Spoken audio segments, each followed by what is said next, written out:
Hello there, I'm Mike Goldsmith. I'm Content Director at AccountingWEB Live Expo, and welcome to the first episode of Expo Talks. Now, this show is a preview of some of the sessions that we have planned for AccountingWEB Live Expo. Now, for you, those of you who don't know what I'm talking about, AccountingWEB Live Expo will be taking place on the 1st and 2nd of December 2021 at the Coventry Building Society Arena in Coventry, unsurprisingly. Registration is open now, and there will be a link flashing up on the screen somewhere for you to click. Now, it's our first ever expo, and it boasts a full show floor of exhibitors, and they're going to be showing you the latest accounting software, platforms, and services. So a few of the brands who are going to be appearing include Xero, Sage, TaxCalc, Iris, Big List, BTC Software, Silverfin, Free Agent, Practice Ignition, Auto Entry, Dex, Xledger, QX, and lots more. And the reason I name checked that very big list is that all of those people have workshops planned at the expo, which you'll be able to register for in the coming weeks. And so with buying season coming back in 2022 after self-assessment, AccountingWEB Live Expo this December is the best chance you have to try some of the products live and put your questions to the vendors face to face. That's for the first time in like nearly 2 years. So it's free. It's 2 days, and it's a chance to meet up and network with the partners and colleagues you haven't been able to for the last 18 months. Now, what are we doing here? Well as stands and exhibitors, we have a packed content program planned. It's spread across 7 theatres. We have over 60 CPD workshops, panels, lectures, and live Q&As, where we'll cover everything from MTD, self-assessment and business tanks, to advisory, the rise of specialism, and building out your app stack. Whatever your need, I swear our sessions are going to cover it. So we've got 6 episodes of the Expo Talks, and we're going to be covering the 6 core themes of the Expo and talking to some of the speakers who will be previewing their sessions and revealing what they're going to be covering in December. Now, don't forget to click on the link at the beginning and at the end. We'll put it up again to register for the Expo right now. So who are these other people on screen with me? You should know them by now. I'm just going to tell you the first episode is about tax and digital, obviously the bedrock of AccountingWEB and something that will inform a lot of the content sessions we run this December. So first, Rebecca Bennyworth. Rebecca is the director of Rebecca Bennyworth Training Consultants, and as well as winner of our own Accounting Excellence Outstanding Contribution Award in 2019, Rebecca is also known as the host of AccountingWEB Live's flagship Tax Talk digital show, and it's just one of the outlets for the expert and entertaining lectures she gives for professional bodies, I can say it again, accountancy firms, commercial organizations, and the Inland Revenue. Now, anyone who has seen Tax Talk or any of our recent MTD boot camps will know just how good Rebecca is. Her LinkedIn profile says, "I love tax, sad, but somebody has to." If you need more proof, Rebecca has won a number of awards, including Best Tax Lecturer, HMRC's External Engagement Award in 2011, and she was awarded an MBE in the Queen's Birthday Honours List in 2012. So something to live up to for Paul there. Paul Applin, who is in the other screen, was for many years a tax partner with an independent West Country firm. He is a past president of the ICAEW, a former chair of the ICAEW tax faculty, a member of the CIOT Council and the Tax Technology Committee of the CSE. He is a non-exec director of 3 companies, a member of HMRC's Admin Burdens Advisory Board and the OTS board. I'm running out of breath with all of these plaudits. So Paul is an enthusiast for using digital technology to improve business and tax admin. And indeed, he filed the UK's first electronic self-assessment tax return back in 1997, which I'm sure he's very bored of being reminded about. And Paul was appointed OBE in 2009 for services to the accountancy profession and for public service. So I have an MBE and an OBE here. My BA Hons 2-1 is looking a little like a poor relative right now. So we're going to move on. Both of you, thank you so much for all of your contributions to AccountingWEB Live and for agreeing to be on this episode, but also to be there in person on the 1st and 2nd of December. So a few questions about events first. We'll go to Rebecca first. Are you looking forward to getting back to live events? Please say yes. Oh boy, yeah, absolutely. So long as I don't end up driving when Insulate Britain are occupying the M25 as they were yesterday, that's fine. Yeah, I'm really looking forward to it. It'd be lovely to see people. And actually, I've got Coventry marked out as like a little 2-day jolly for me. So hopefully there'll be lots of people there. A lot of the people I see in the chat on my tax talk, it'll be really great if they rock up, especially if they tell me what their sign-on names are, and I can put a face to a name. So yeah, I'm really looking forward to it. Well, we're going to talk about what the plans are for Tax Talk specifically a little bit later in this episode. What about you, Paul? Are you happy to go back out live? Get you out of that room?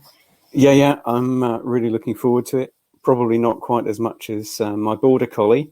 I think she'll be really glad when I have somebody else to talk to about tax and making tax digital. She's very tolerant, but you can't push it too far.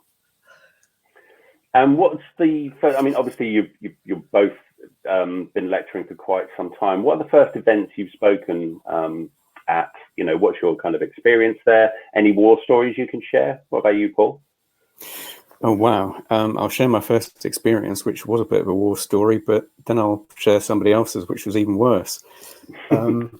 Many, many years ago, I thought, quite fancy having a go at lecturing. So I started with a series of 3.5-hour lectures on tax case law, and about 2 minutes into the first 3.5-hour session, I thought, this isn't for me. Actually, I really hate doing this. But I managed to get through the 3.5 hours, and then I decided I'd have a look at the feedback sheets. So the organizer said, don't look at them. Never, never, never look at them. We'll tell you what you need to know. But by that time, I was reading the one that said, lecturer spoke in a monotone for 3.5 hours, dozed off after 60 minutes. But you know, what that taught me was, if I'd asked one of my friends who was there, they would have said, that was great, Paul, did a terrific job.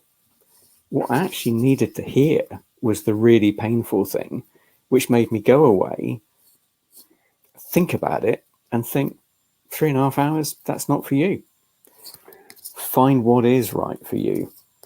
And I did, you know, much shorter, talk about things you enjoy talking about. I think it's really important that you get honest feedback from people on whatever you do in life. That was pretty painful, but it worked.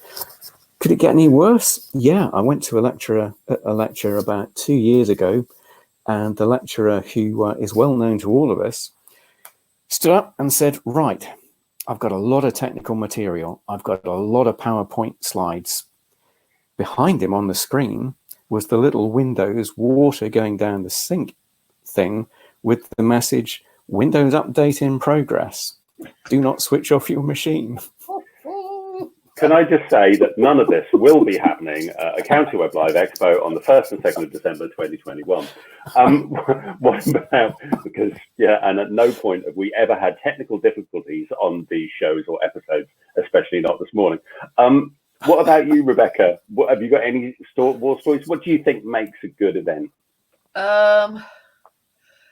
For me, what makes a good event for me is me understanding who's there, whether they're in the room or whether they're the other side of the camera.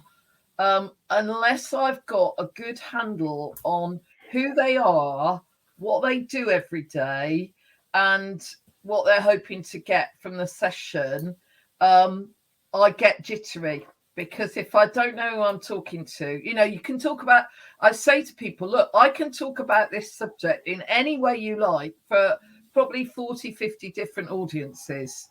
But what I need to know is, who am I talking to? Because then I can get it right. And then, you know, the great thing about doing live events, Mike, is, and somebody said to me this, she said, you feed off the energy in the audience. And she's absolutely right. When it's going well and you're hitting your stride and people are with you, that energy carries you through.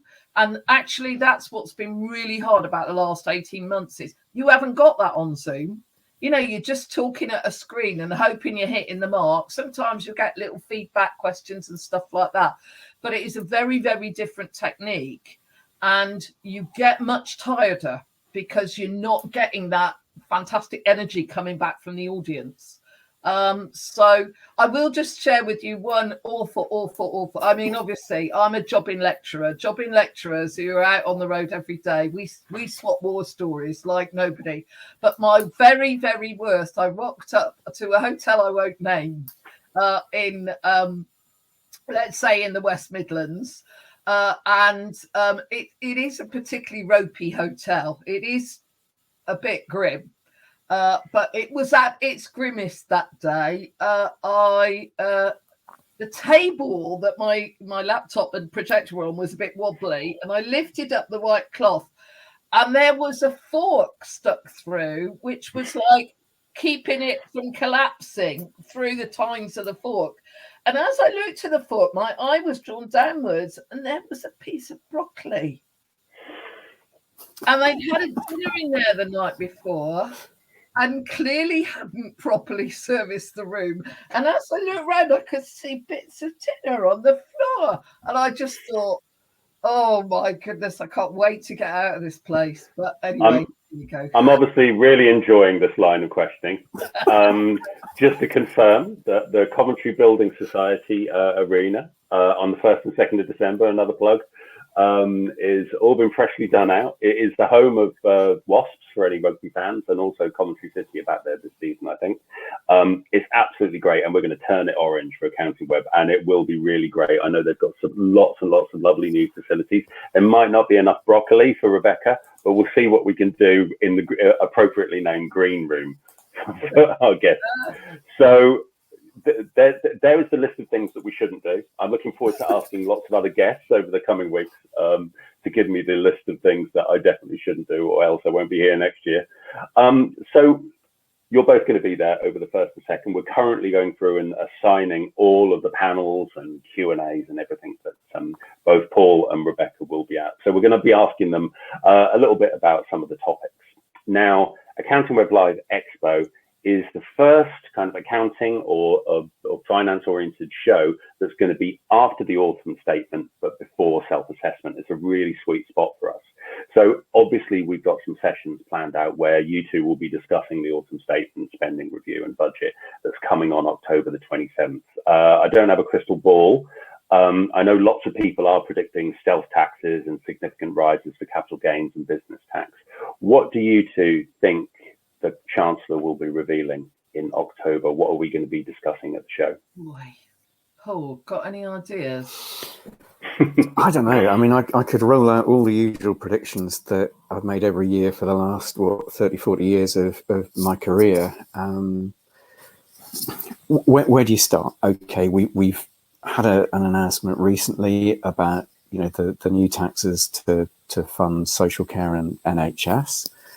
I suspect we'll hear a bit more. But it's a balancing act.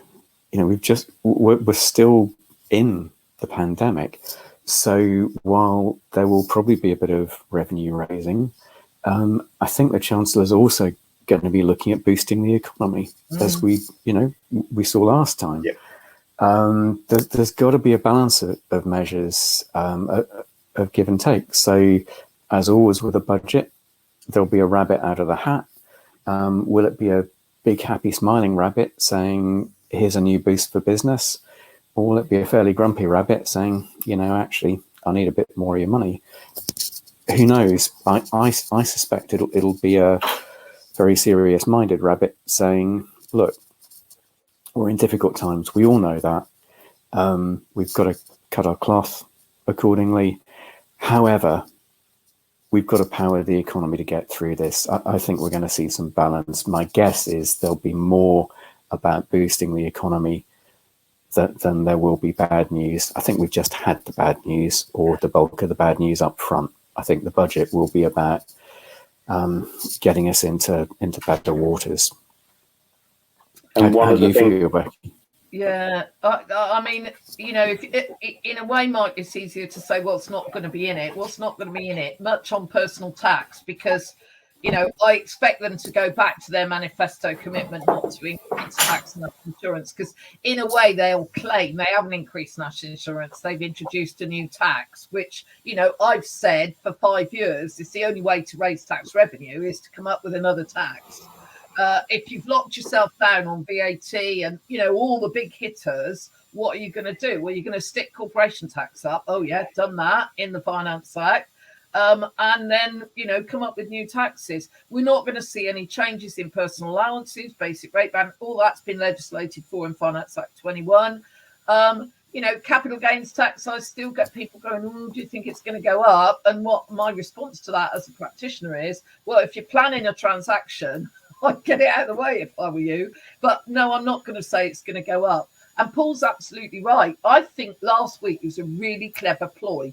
Get the bad news out of the way, and then you can have a not bad news budget. I won't say it'll be good news. What else can they do? We've got super deduction of 130%. What else can you do? You're not going to go, they're not going to go and cut corporation tax again. So what can you do? And it's the economy, stupid. What's the problem? We've got inflation as of yesterday. We've got, labour shortages all over the place. What can the Chancellor do about that? I would expect that the Treasury are looking at that and thinking about that, reading stuff that the IFS is putting out and things like that, and going, we're a bit short on ideas. I mean, in a way, I reckon the spending review will be really important. The settlement for HMRC will be the first thing I look for. How much money are they going to be given to land all these digital things we want them to do? And after that, I reckon it's going to be a fairly lightweight budget. But, predictions, well, let's just see. I sort of generally say, look, it's not long to wait. Let's just wait and see. Well, I think one of the things, and we'll be covering this off in future episodes, is that as well as it's the economy stupid, it's the environment stupid. And with the climate change, obviously, we will be the first exhibition after COP as well. And what happens there, I think, is going to be really interesting. We've got a lot of content planned for that. Another thing that we have a lot of content planned for at the Expo is, unsurprisingly, MTD. Rebecca, you've run a lot of successful boot camps recently on AccountingWEB. How have they gone? What will you be covering at the event? What are you looking to do? Okay, so by the time we meet in December in Coventry, I'll let you do the plug, Mike, but by the time we all get together up there, we will have the regulations. HMRC have promised that we will have the regulations, and certainly sort of unofficially they've said in September, of which there are, looking at my calendar, 14 days left. So in the next 2 weeks, we're going to get the regs. We're going to know what the legislation is. We'll also, I would think at the same time, we will have to hear the outcome of the basis period reform stuff, because the two go together. They have to mesh together. One is about the other. So by the time we get together, we'll have had a couple of months to go gulp and start making our plans. I think we're going to be into full steam, onboarding, processing what we need to do, trying not to panic. That's my role is, come on, everyone, keep calm. Don't panic, don't panic. But, there's a hell of a lot of work to do in, talking to delegates yesterday. Far too short a time, I'm afraid. Far too short a time. But do I think Jesse Norman or whoever his successor is, if there is one, do I think they're going to kick it down the road by a year? No, I don't. Absolutely not. No way. I know ICAW has asked for it, has pushed for it. I don't think it will. I think it's going to come in 23. I think it might end up having to be a fudge, saying, oh, well, these are a bit difficult, so we won't do them yet, or whatever. Oh, and we won't hit you with penalties. But I think it will come in 23. And I think actually anyone who needs software, whether it's accounting software, tax software, it's all going to be there, isn't it, Mike? It's all going to be there on the floor if you haven't made your decisions. And certainly in terms of, I've got to buy new tax software. I'm going to be, when I'm not on stage, I'm going to be going around and looking at what people have got to offer. And most particularly as a small practitioner, asking them how much it's going to be. I think that's going to be where we are. I mean, there is a lot to do on MTD. I'm going to be hitting it hard over tax talks over the next month. But, as a speaker, it's the gift that keeps on giving, because, I'm not going to run out of things to talk about between April 23. So, yeah, I will be. And, everyone out there listening, I am there rooting for you. Please come ask me. Tell me what the issues are. What do you want me to feed back to HMRC? Because we've got to make this work. That is the perfect through ball. Thank you, Rebecca. Let's say you're going to have a lot to talk about between now and April 2023. Now, obviously, Tax Talk is a show that we run on AccountingWEB Live on our digital program and is incredibly successful. Rebecca is the host. Paul is a very regular guest. And so we thought, let's just put the whole thing on here. So for better or for worse, and I can hear our producer crying right now, we are going to run Tax Talk live on day one. So the plan is that we'll just do it live, and we'll be able to take questions whether you're watching, whether you've got a question coming in on the phone, whether you've got a question that you're going to put face to face if you're going to attend the show. And we really suggest that you will, so you'll be able to put questions direct to Rebecca and Paul, who will be joining on this session, also on social media and all of the typical groups. So, I mean, for me, it feels a bit like kind of question time and what they would do. Hello, we're on Hey on Why, ask us your questions, but we're going to do it live. So let's go to Paul first, because you're the host and we know what you're going to think. What do you think people are going to ask you? They're going to come with questions. They're going to see the whites of your eyes. What do you think they're going to be talking to you about on the live episode? Well, as Becky said, it's topic number one, and it's bound to be. It's going to be for a while. It has been for the last 5 years. Just picking up on a couple of things that Becky said. Do I think that that the date will be pushed back from April 2023? Absolutely not. I don't. Don't all rush down to the local bookies, because my track record on that kind of prediction isn't great. But I won't be rushing to the bookies. I think it will happen in April 2023. But I think that there will be a soft landing where there will be no penalties, just as we saw with the first phase, just as we saw with RTI. Stick to the deadline. That's the deadline we plan for. It's the deadline we plan for, our clients plan for, the software industry plans for. They need that date. They need to know what it is. But if we've then got a decent period of soft landing where there are no penalties, where people are being encouraged to comply, I think that's a sensible way forward. It's going to be talking about, Becky and I have a very good track record of not discussing what we're going to talk about until we start talking.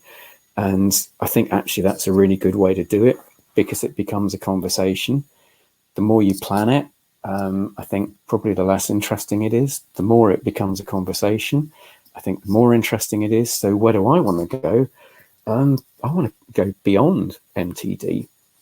MTD was launched in December 2015. I can even tell you the date if you want me to be a real tax anorak. I can remember it well. But we've got, another 5, 6, 7 years to run on that core program. Over that time, the way we live, the way we work has already changed. It's going to change more. The gig economy is going to change more. People working through platforms, open banking, blockchain. There are all sorts of other things out there that we can't lose sight of just because we're concentrating on MTD. So I want to talk about some of those things as well. How will they affect the way businesses operate? How will they affect the service we give to our clients? How will they affect MTD? Because one big thing that's going to happen alongside MTD is the new single customer account, picking up on the current personal digital account. There are all kinds of things that can be done with it. The OTS suggests it should be the main point of contact between the taxpayer and HMRC. We've seen talk of going further with pre-population. How far should that go? How far could it go?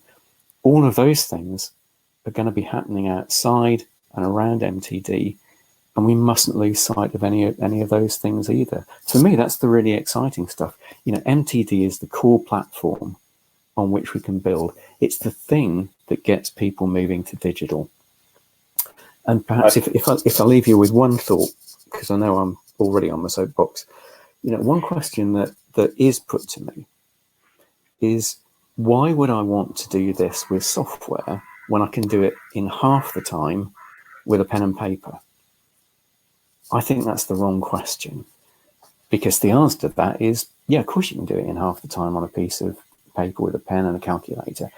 But what software, and especially cloud software, gives you the ability to do is a different job.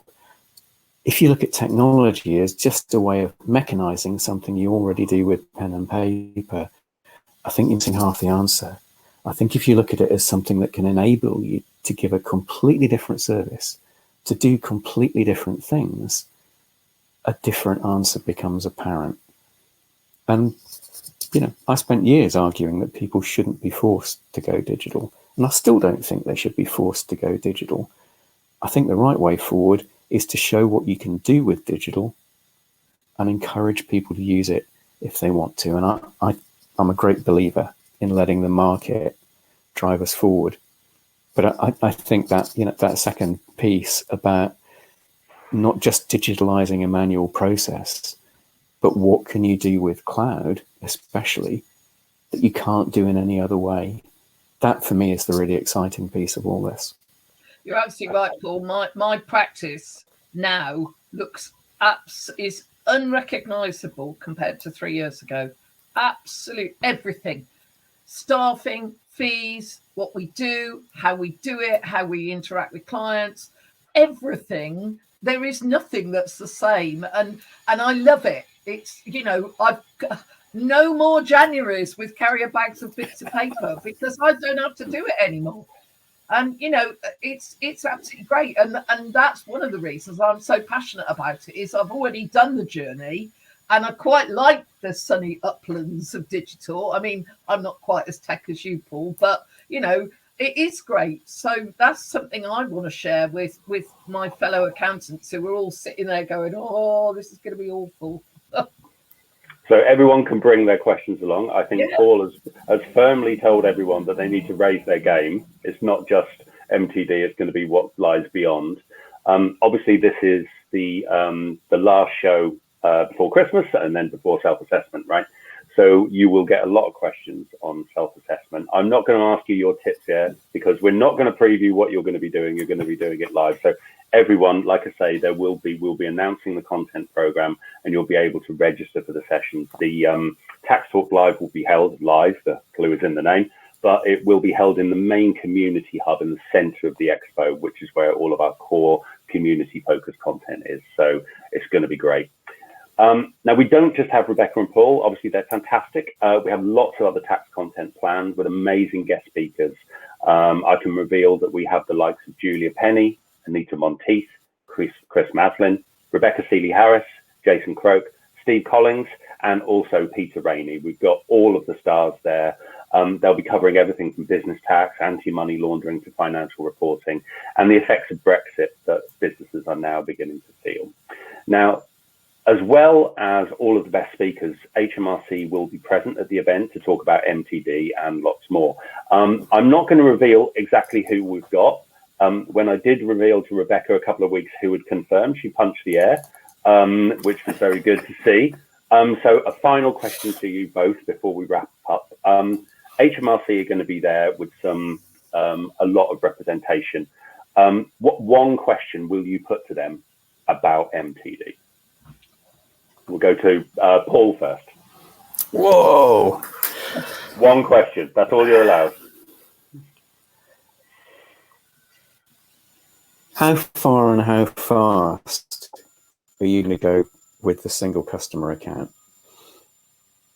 That to me is the linchpin. If I'm a citizen and a taxpayer, I want to see what HMRC's got about me. I want to be able to interact with HMRC as easily as possible.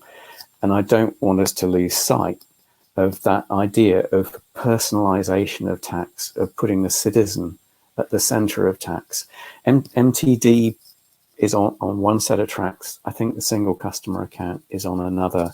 And for me, I think for the individual, it's really important. MTD is broadly about business. The single customer account is about the individual as well as about business. But the key thing about it is it's putting the taxpayer at the center of tax administration. That for me is the long-term goal. That's the thing we really want to work at. So it was great to see 68 million being put to that project in the last budget. I'd like to see some more in the next budget, but I'd like to ask HMRC about their plans and their timeline for the single customer account. What about you, Rebecca? Well, do you know, I didn't know what I was going to ask, and now Paul's asked that, I can come in with my follow-up sucker punch. It is, and absolutely, Paul, absolutely. So, dear HMRC, once you've got that, how are you going to let agents see it all and do it all? And, you know, actually, let's crowdfund it if we need to. Let's just ask all the agents to chip in 50 quid to build us a absolutely brilliant access to everything we need to see. Because I'd jolly well do it. A Christmas present to HMRC. If the Chancellor won't give us the money, I think we should crowdfund it. So there you go. I've even actually written to a bloke in the Treasury and said, slightly tongue-in-cheek, can we just crowdfund something if you haven't got the money? Because we need this. So there you go.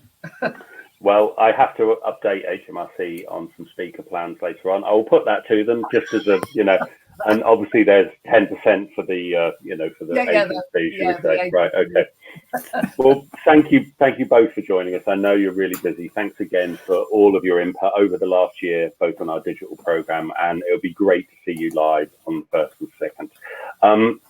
Right now, as I say, you can register for the expo. I'm sure there'll be a pop-up appearing at some point, and you can just click on that link and take you through. The content program will be launching at the end of September, where you'll be able to register for individual sessions, including those with Rebecca and Paul. Now, while we will have walk-up spaces for passing dogs who are barking in the background, we will have walk-up spaces where you can just turn up. Because we have CPD attached to a lot of our sessions, you will be able to reserve a place. And for sessions like Tax Talk Live, I recommend you register as soon as possible to reserve that seat. So thank you once again to Paul and Rebecca. We'll see you on the next episode of Expo Talks. We're going to be looking at our second theme, which is strategy and growth, and we'll be joined by some of our confirmed speakers, including Accounts and Legal Director and Zero MVP for 2021, Stuart Hurst. And we'll see you then. Thanks again. See you in Coventry. See you in Coventry, everyone.